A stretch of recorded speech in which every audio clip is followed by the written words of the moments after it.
Bakit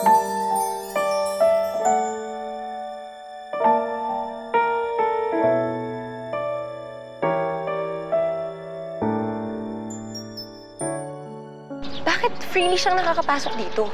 Be careful, Bess. Ophelia is out to get Cindy. Alam mo yung mga taong mababait na yan, may tinatagong baho yan eh. Make sure na hindi ikaw ang maloloko. Wala siyang karapatang tawagin ng gano'n ng anak ko. At mas lalong wala siyang karapatang questionin ako kung paano ko pinapalaki ang anak ko. Maghanap na lang tayo ng iba dyan. Ang hirap magtiwala ngayon. Ang daming gustong pumatay sa atin. Kunin na lang natin si Ophelia ulit, kaya nagkaroon ka ng hip injury. May mga patong na bala. Hindi na ba ako makakalakad? Ano nangyayari sa akin, Leandro? Bessie! Ano nangyari sa'yo? Hindi na nga ako makalakad eh. I'm useless! Ako, andito naman ako para sa inyo eh. Di ba nga, aalagaan ko si Cindy. Pagkatapos ikaw, pwede rin naman kitang alagaan. Tantanan mo na yan si Leandro. Iba na talaga ang target namin ngayon. May umaaway pa ba sa'yo? Panahon na para balikan ko sila Andrew at Ophelia. Hi! Kamusta ka? Go away! Cindy! Sandali lang naman. Ay! Thank you, Mommy. Nasaktan ka? Mabuti na lang inabutan kita, Cindy. Kung hindi na ko pa kung ano nangyari sa'yo. Maraming salamat, Ophelia. Buti na lang nandun ka. Dahil kung hindi dahil sa'yo, baka na-aksidente na si Cindy. Gusto mo bang bumalik na lang ulit dito sa bahay? Okay lang ba sa'yo kung dito ka natitira ulit? Sigurado ka pa sa pagbalik mo kina Bessie? Oo, Nay. Doon ho ako titira para pong dati. Nahirap na nandun ka sa bahay nila, Bessie. Baka kung ano gawin nila sa'yo. Wala silang gagawin sa akin.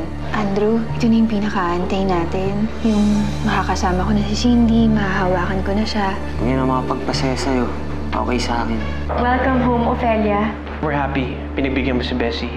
Mommy, why is she here? Di ba she's crazy? Anak, she's really crazy. Kaya don't ever go near her, okay? Kapag lumapit siya sa'yo, run away. Yes, Mommy. Hindi ako lalapit sa kanya. That's my girl. Ka nga dito?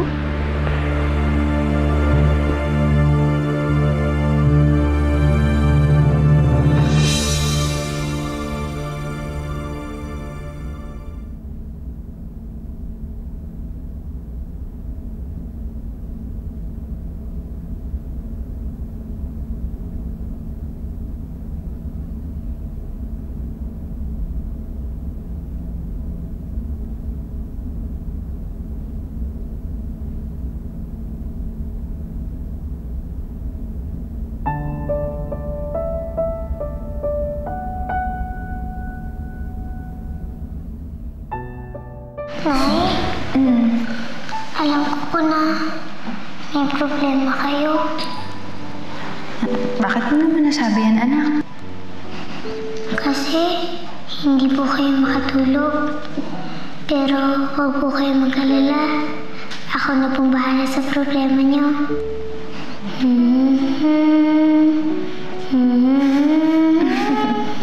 Halika nga dito. Naku, ang baby ko talaga, big girl na. Dati, ang nanay ang naghihili sa kanya. Ngayon, kung ano gumagawa nun para sa akin. Alam niyo po ba, Nay? Kapag kinakantahan niyo ako, nawawala po ang mga problema ko. Talaga? Opo, kaya kakantahan din po kita. Anak, maraming salamat, ha? Alam mo, dahil sa'yo, kaya lahat ng problema ng nanay ngayon, lahat ng hinaharap ko, kaya ko. I love you, anak. Mahal na mahal ko rin po kayo, Nay.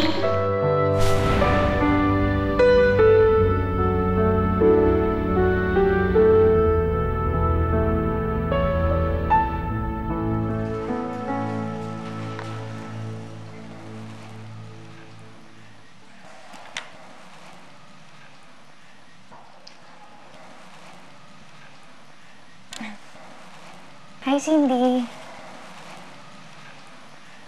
Gusto mo laro tayo? No. Mahilig ka pala sa angels? Yes! Pero hindi mo sila pwedeng hawakan. Friends lang ang naghahawakan ng dolls. Cindy, baka naman pwede tayo maging magkaibigan. No!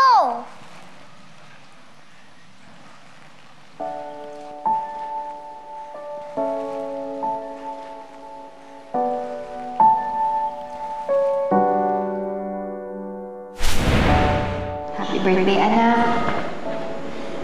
Pasensya ka na, ha? Yan lang ang nakayanan ng nanay. Okay lang po, Nay. Ang ganda nga po eh. Anak, tingnan mo yan. Oh, di ba? Pareho tayo. Tingnan mo. Bigay ito sa akin ng lola Miling mo nung 7 years old ako. Ang sabi niya kasi sa akin, ingatan ko daw. Ang sabi ko nga noon, kapag nagkaanak ako, bibigyan ko rin siya ng ganitong kwintas eh, kaya binigyan kita. Salamat po, Nay. Ang galing po. Kapag hinahawakan ko po ito, parang hinahawakan ko na rin po yung kamay niyo. Maraming salamat po. Iingatan ko po ito, Nay. Anak, tuwing hawak mo yan, lagi mong tatandaan ang mga itinuro sa'yo ng nanay, ha? Tatandaan mo na ayaw ng nanay na nakikipag-away ka at gusto ng nanay palagi ka nagdadasal. Mabuti to, at least paghawak mo to, anak, lagi mo kong matatandaan.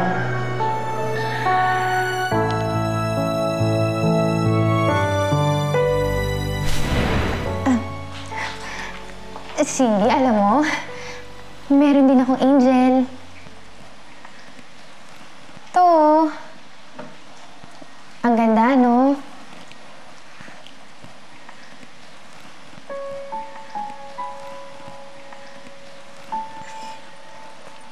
Alam mo, may ganito ka rin dati. Oh, di ba? Tingnan mo mabuti, ha? Ang ganda, di ba?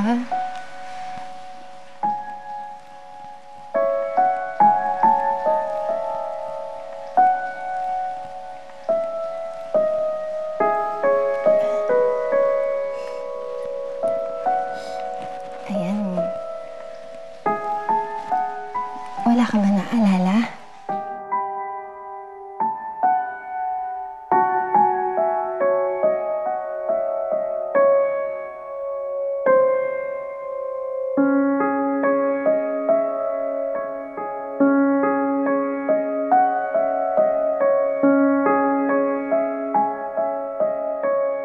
Iingatan mo yung kwintas na yan, ha?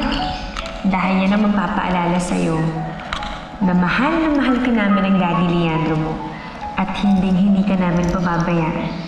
Salamat po, Mommy. Ang ganda po. Parang ganito rin po yung binigay yung necklace sa akin dati. Yung may angel po. Nasaan na po yung kwintas na yan, Mommy? Naku anak, huwag mo nang iniisip yung mga ganyang bagay. Luma na kasi yun. Ito na lang bago, yan ang ingatan mo mabuti. Tandaan mo anak, ang bago, laging mas maganda kaysa sa luma. Ha?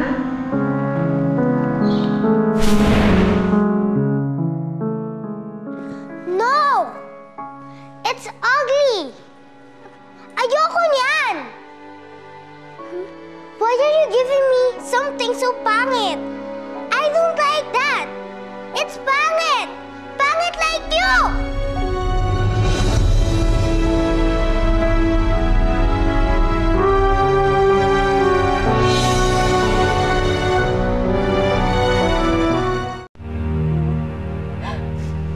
Cindy, sigurado ka ba wala kang naaalala? Baka naman may naaalala ka. Kasi alam mo dati nung binigyan kita ng ganito, gustong-gusto mo naman eh. No! Ayoko niyan! Tsaka, gusto ko yung bigay lang sa akin ni Mommy. And yung maganda! Like this!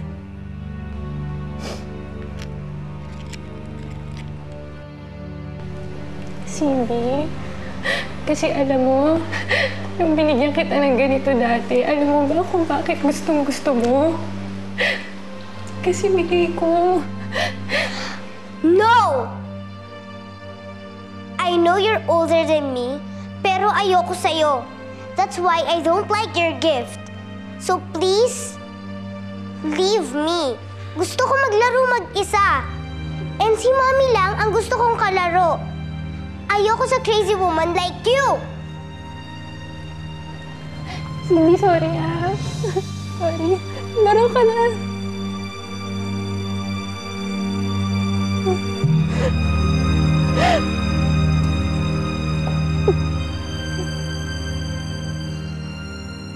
I really can't help it, Leandro. Tama bang ilapit natin si Ofelia kay Cindy? Tama bang pinabalik natin siya dito?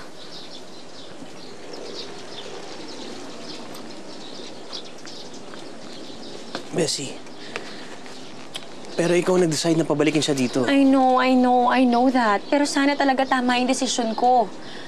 Pero iba kasi yung pakiramdam ko eh. Alam ko, ako yung nagkumbinsi sa kanyang bumalik dito. Ako pa nga nag-ayos ng kwarto niya, ng paglipat niya. Pero kasi... She's your best friend and your cousin at the same time. Nagkahiwalay kayo dahil kay Lara. Malay mo, this time, unti-unting maayos ang friendship niyo. Kung si Lara naging rason kung ba't kayo nag-away, baka naman si Cindy ang maging dahilan kung bakit kayo maging magkaibigan ulit. I really hope you're right, Leandro. Pero I can't promise na mababalik pa ulit namin ang pagkakaibigan namin noon. Dahil ang bagay na nasira na, mahirap nang buuin.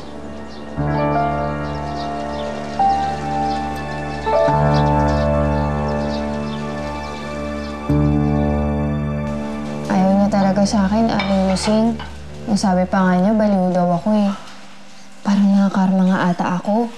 Paano? Sabi ko dati dun sa anak ko, yung babaeng humahabol sa kanya, baliw din. Nako, huwag mo na nga pansinin yung batang yan.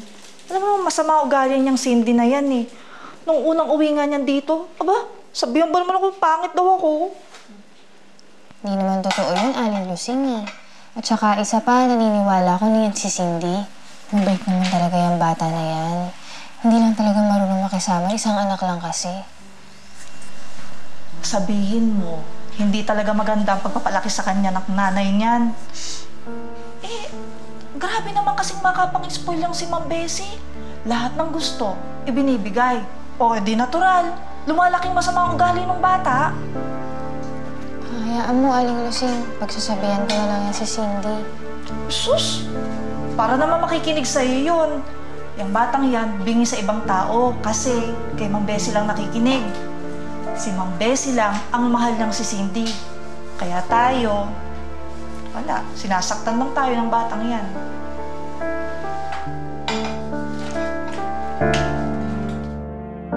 I really don't like her.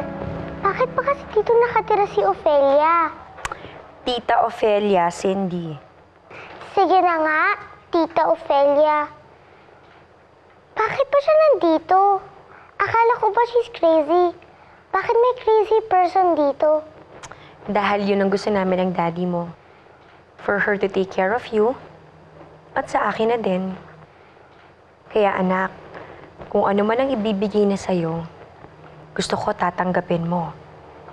Kahit na hindi mo pa gusto, huwag mong itatapon, okay? Eh, Mami,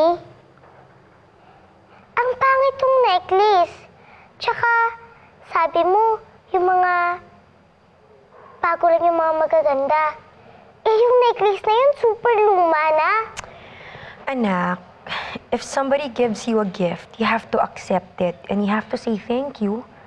Kahit na hindi mo pa gusto, dapat tanggapin mo pa rin. Kaya kung maibigay sa'yo ang Tita Ofelia mo, kailangan mong tanggapin din, anak, okay? Kahit galing sa baliw? Basta, if she gives you something, you just accept it.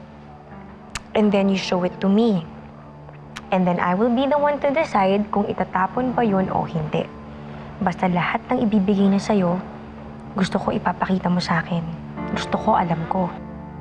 Pero anak, it doesn't mean na magiging close na kayo, ha? Iiwasan mo pa rin siya. Kasi bad influence siya sa'yo.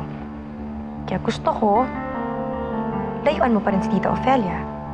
Okay? Good girl.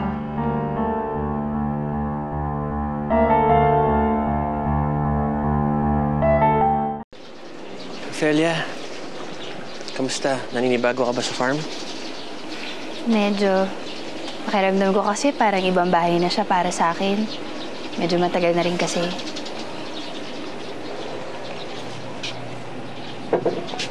Masasanay ka rin. Halika po.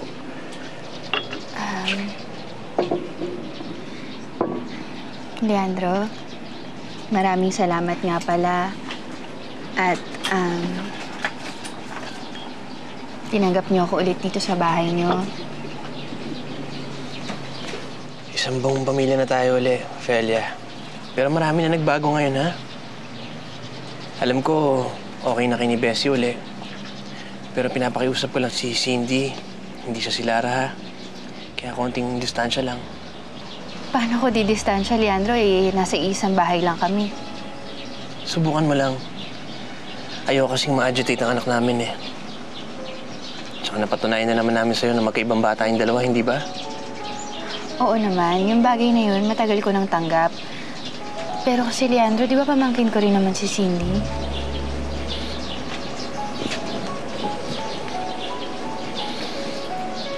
Ophelia, tinanggap ka na namin ni Bessie uli. Kaya sana, tanggapin mo ang terms namin. Oo naman. Siyempre, tinatanggap ko. Sige, hindi na lang muna ako lalapit kay Cindy. Total, di ba, si Bessie naman talaga pinunta ko dito.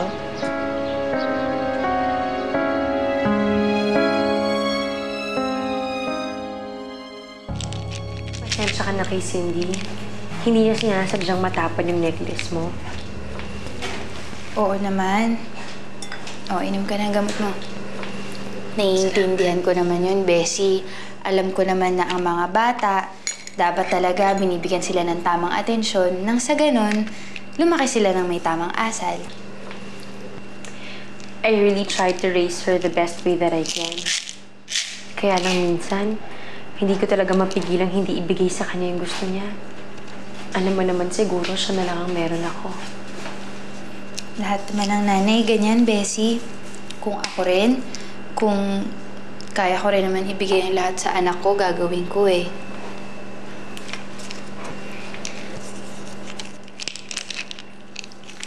Oh, ito na yung huli. Salamat. Bessie, nga pala, kamusta nga pala yung buhay niyo dun sa Amerika?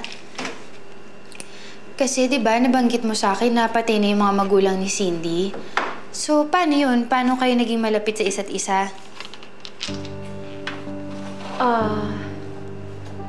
Madali kami naging malapit sa mga bata doon. Especially kay Cindy. She was a very sweet girl. Wala bang kamag-anak na naghabol? Hindi naman importante ang mga detalye, Ophelia. Ang mahalaga, anak na namin si Cindy ngayon. Bakit parang bigla ka ata naging interesado? Bakit biglang gusto mong malaman ang tungkol kay Cindy?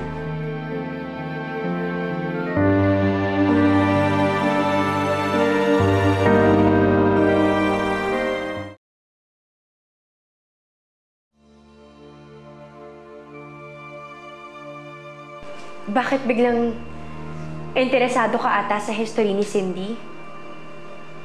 Wala. Naisip ko lang kasi, syempre, Bessie, ang ugali naman ng bata.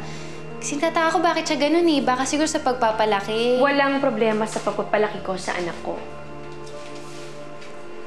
Oo naman, Bessie. Wala naman ako sinasabi na... Maayos na bata si Cindy. Madali siyang mahalin. Ngayon, kung hindi kayo nagkakasundo, Ophelia, baka ikaw yung may problema. Kasi minsan, ang hilig mong ipilit yung mga bagay na hindi naman eh. Kaya siguro siya naiinis sa'yo. Bessie... I'm sorry, Ophelia. Ayoko nang pag-usapan ng pagdating sa DNA testing. O kung iisang bata ba si Cindy at si Lara. Alam mo kung anong isasagot ko dyan. Pwede bang kalimutan na natin to? Oo naman. Bessie, pasensya ka na nagtanong ba ako tungkol sa nakaraan ni Cindy, ah. Hindi na mauulit yun.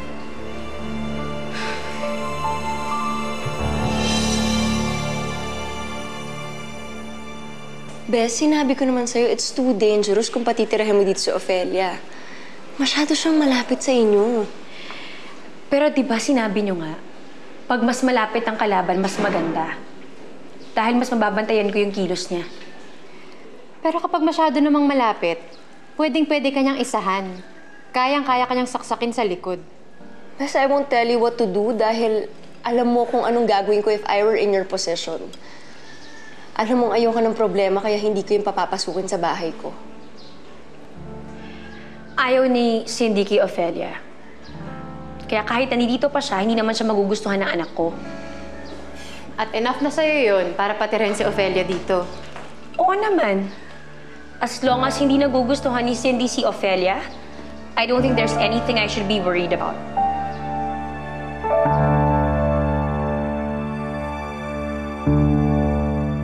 Oh, Bessie, kuha lang kita ng tubig. Thank you.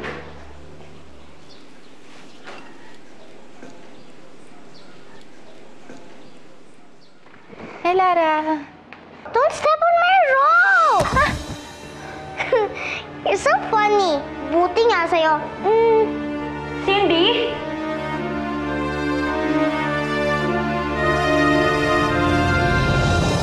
Parang ibang bata na talaga to si Cindy. Sa totoo lang, kung hindi sila pareho ng mukha ni Lara, iisipin ko talaga iba siyang bata. Parang minsan hindi ako naging importante sa kanya eh. Dati-dati, sobrang mahal niya ako.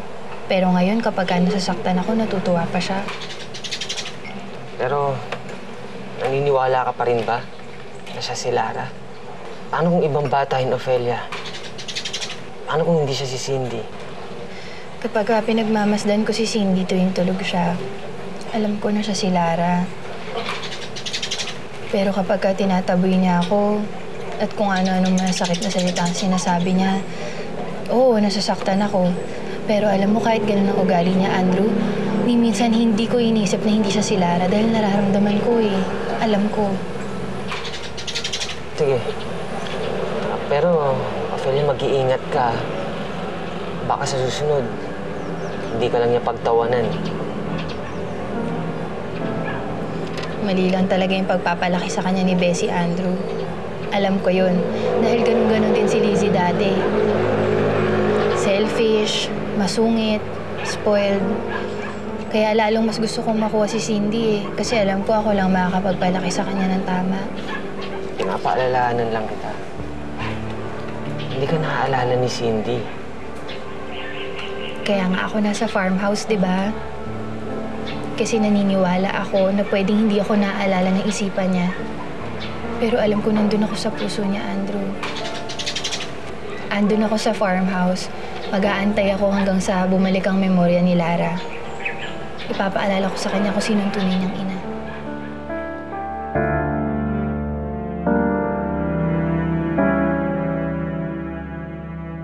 Pinagsabihan ko na si Cindy na mas gumalang naman sa matanda.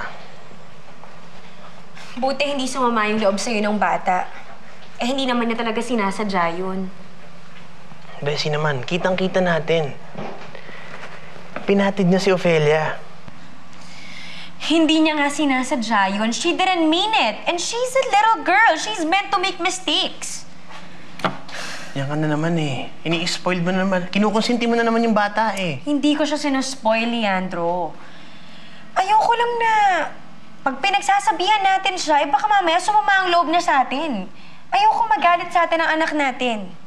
Yan lang. Ang akin lang naman eh, lumaki siya ng tama, hindi siya lumaking masamang bata. At saka kailangan matuto siya rumispeto sa tao kahit hindi niya gusto.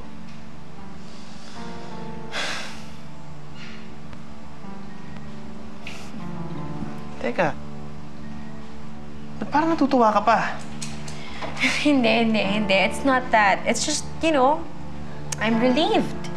Because at first, dinadoubt ko pa si Ophelia. Eh yun pala, hindi naman pala siya gusto ng anak natin. At hanggat hindi siya gusto ni Cindy, malabong mangyari na bumalik si Cindy sa pagiging si Lara.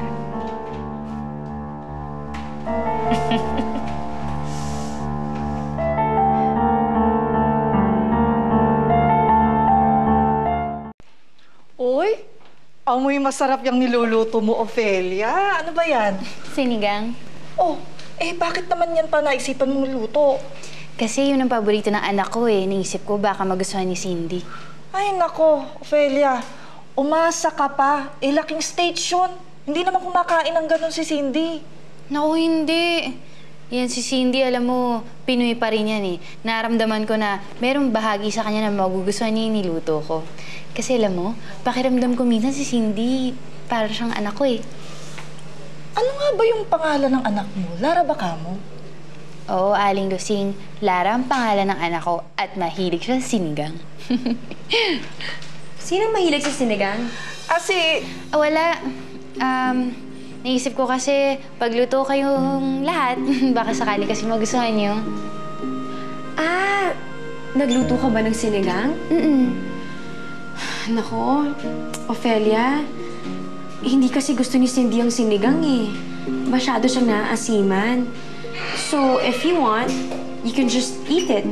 Sa inyo na lang siguro yun. Sabi ko naman sa'yo eh. Hindi mahilig si Cindy sa ganun. Nako, kung tinikman niya yon, malamang nagreklamo pa yung batang yon.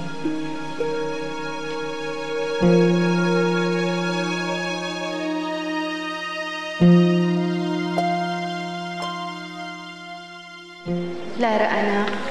Miss na miss ka na ng nanay. Ano ba ang kailangan kong gawin para maalala mo ako?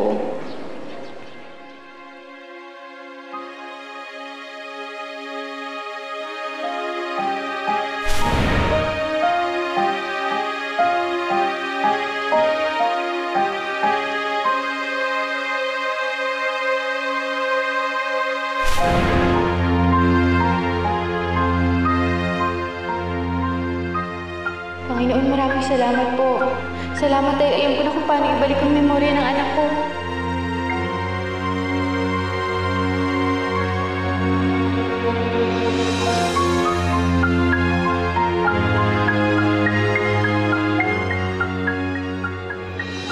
Akala mo ba nung nawala sa akin si Lara lang ang nawala?